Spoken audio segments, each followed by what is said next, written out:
I first started following Green Lantern on a regular basis back when Kyle Rayner was the only Lantern in the universe. I mean, Alan Scott was still there, but they made enough superficial changes to him that they could pretend he wasn't a Green Lantern anymore, even though he absolutely was. And I'm glad that this was the era where I first got to dig deep into Green Lantern, because Kyle himself viewed it as this awe-inspiring thing to be a part of. And he had fun wielding that power while also having respect for what it could do. The mix of reverence and imagination that Kyle's stories brought to Green Lantern made it so much fun to watch him figure out what his ring is capable of and how far he can push his limits. And he could push them pretty damn far.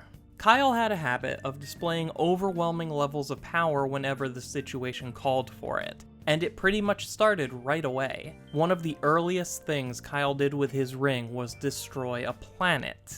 In order to stop a power-mad Hal Jordan in the wake of the Zero Hour event, Kyle blew up Oa while they were both standing on it. And the thing that really stands out about this is the fact that it wasn't very hard for him to do. He just points his ring at the ground, fires for a couple minutes, and then Oa is gone. And when it was all over, Kyle was still there, completely fine, meaning he was both powerful enough to destroy a planet and powerful enough to survive the destruction of a planet happening right under his feet. It's also worth noting that this didn't use up too much of his ring's power because Kyle spent the next issue wandering around space, getting into trouble as he tried to figure out how to get back to Earth, and running out of power wasn't a problem. And as long as we're on the subject of Kyle's ability to blow things up, we should talk about nuclear explosions, because he's able to both stop and start them. During his time as a member of the Justice League, Kyle put a shield around a city to protect 500,000 people from a nuke that went off right next door, which was pretty hard to just whip up with no prep time, but he made it work, and even managed to transport the population away while maintaining the shield. Kyle's destructive power was made crystal clear the first time we met Alex Nero, an unstable man wielding a yellow power ring. This terrifies Kyle, way more than any other supervillain ever has, because this is someone operating on the same level of power Kyle possesses, only without any restraint. His first instinct is to gather the Justice League and tell them they have to kill Alex Nero, which the League felt was an overreaction, to say the least, but then Kyle spells it out. He can use his ring to split atoms. It isn't even hard to do, all it takes is concentration. Alex Nero had the potential to detonate nuclear explosions with a thought, and Kyle knew that because he can do it too. But the most impressive display of power from Kyle is the time he contained the full force of a sun-going supernova during the DC 1 million event. Now, to be fair, this almost broke him, and he did receive help from other heroes after a few minutes, but he still contained a supernova by himself for a few minutes. And it wasn't just a normal star, it was Solaris the Super Sun, so it may have actually been outputting more power than a regular supernova. Who knows? The point is, Kyle being able to do any of this at all is incredible.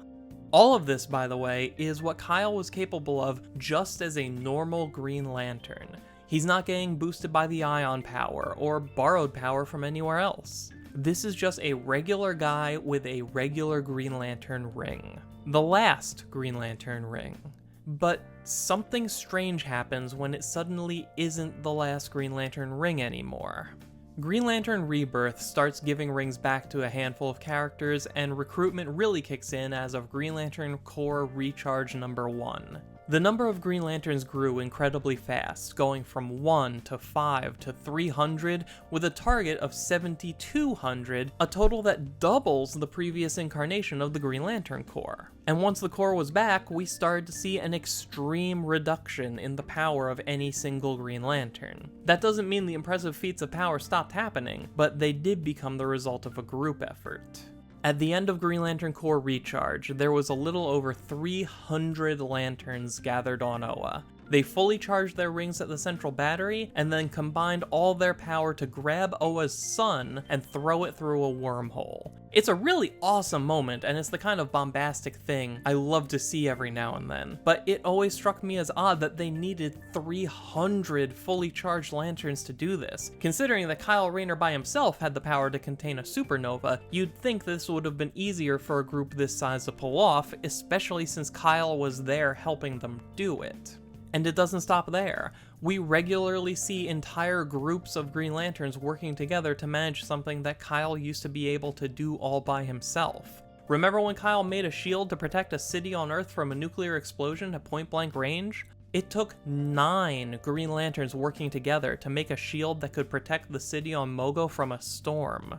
When the Green Lantern Corps came into possession of the central battery of the Sinestro Corps, it took over 100 Green Lanterns working together to pick up and move that yellow battery. And we can see veteran members like John Stewart, Guy Gardner, and Kilowog really pouring it on and not having an easy time. And then there's Hal Jordan, who has what may be the most extreme display of power by any single Green Lantern after the return of the Corps. While fighting Sinestro on Warworld, Hal lets out enough energy to blow up the planet, which sounds a lot like what Kyle did, except it really isn't. Hal became so powerful because of prolonged exposure to a prototype Guardian weapon with no safeguards. It changed him into a being of living willpower, allowing him to detonate with so much force that it destroyed a planet. Not only did this kill Hal, more or less, but he was only able to do it at all because of a massive power-up he received from an outside source. Compare that to Kyle Rayner easily destroying Oa and surviving the blast without a scratch, all without anything but a normal ring, and it's really no contest. So, what happened? Why are Green Lanterns so much weaker now than they used to be?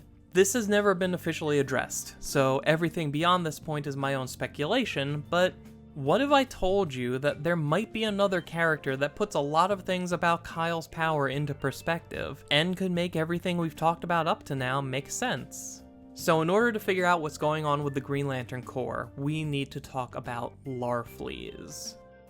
Larfleeze is the Orange Lantern, powered by the orange light of greed and avarice, and in keeping with that theme, Larfleeze is the only Orange Lantern in the universe. Sharing the power of greed wouldn't make much sense, so Larfleeze hoards it all for himself. Even the orange central battery is the size of a standard personal battery that Larfleeze can carry around with him. And because he's got the only Orange Lantern ring being fed by the orange central battery, Larfleeze has the full power of an entire Lantern Corps, and can overclock his ring to run at a power level of 100,000%. A number that sounds like it was just thrown in there as a joke, except it's happened before and treated completely seriously. During his first appearance, Larfleeze overcharges his ring to 7,839%. So this is a real thing he can do at any time. Why is this important? Well, when Kyle first got his battery, it grew out of a chunk of green alien metal after coming into contact with Kyle's ring. That's because Kyle's battery is made from a piece of the old central battery on Oa, which exploded when Hal Jordan drained all the power from it during Emerald Twilight. For all intents and purposes, Kyle's personal battery is a new central battery, only it's nice and portable like the one used by Larfleeze. This is also why Kyle's battery is the only one that works during this era of Green Lantern stories. He tries to recharge his ring from one of the batteries in the trophy room of a bounty hunter targeting ex-Green Lanterns, but nothing happens, because a normal personal battery relies on a direct feed from the central battery on Oa to function, and the central battery absorbs ambient emotional energy from the universe. And yes, Larfleeze is far more powerful than Kyle was, but the biggest thing separating them may just be time. Larfleeze found the orange battery billions of years ago, and there's no telling how old it already was at that point. So that central battery had been soaking up avarice for an unmeasurably long amount of time, and the only one who ever used any of it is Larfleeze, and even then, he doesn't use very much of it unless he's lashing out at someone who he thinks is trying to take something from him. He's been hoarding his power for billions of years, so it's no wonder he's got so much of it. If we accept that Kyle's battery is a central battery, then that means over time it would accumulate enough energy to power a core. But there's no telling how long that would take, especially with Kyle constantly using his ring.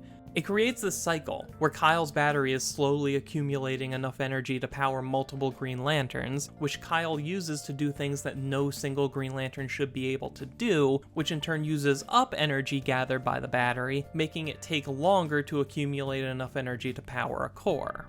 Bringing back the core meant that Kyle was no longer the only person tapping into that power, and for that matter, the current incarnation of the Green Lantern Corps has twice as many members as it did before Emerald Twilight, which means each individual lantern likely has an even smaller share of the power than they did in the old days. And as for Kyle's battery, I wouldn't be surprised to learn that something happened to change it into a normal personal battery. Whether that be the central battery on Oa taking priority on the network, or maybe the Guardians stepping in and changing it with a firmware update or something.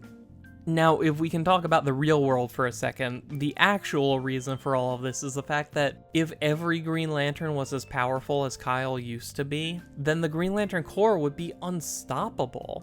A group of thousands of people, each of them powerful enough to stop a supernova. It becomes too hard to find new ways to challenge them, so you trade power for numbers. The price of having 7,200 Green Lanterns is that each individual lantern has severely scaled down powers, but that's not really a bad thing. Green Lanterns have the most versatile power set in all of superhero fiction, and the inability to handle every situation with brute force makes them lean harder on creativity and teamwork, emphasizing the qualities that make Green Lanterns unique, opening up the potential for more interesting stories. So I think it's alright that Kyle and the other Green Lanterns are on a lower level than they used to be. But if it's not your preference, don't worry. Everything in superhero comics is cyclical. Everything old comes back eventually. So I'm sure we'll see Green Lanterns as powerful as 1990s era Kyle again at some point, even if we have to wait a billion years like Larfleeze did. Thank you all for watching. If you enjoyed this video and you want to see more like it, please consider subscribing and hitting the bell notification to make sure you never miss a new one. You can follow Mosaic Comics on Twitter, and the script for this video is available at mosaiccomics.blogspot.com, links in the description below. And while you're down there, leave a comment with your feelings on how powerful a Green Lantern should be. Thank you for taking the time to watch. My name is Dan, we'll talk again soon.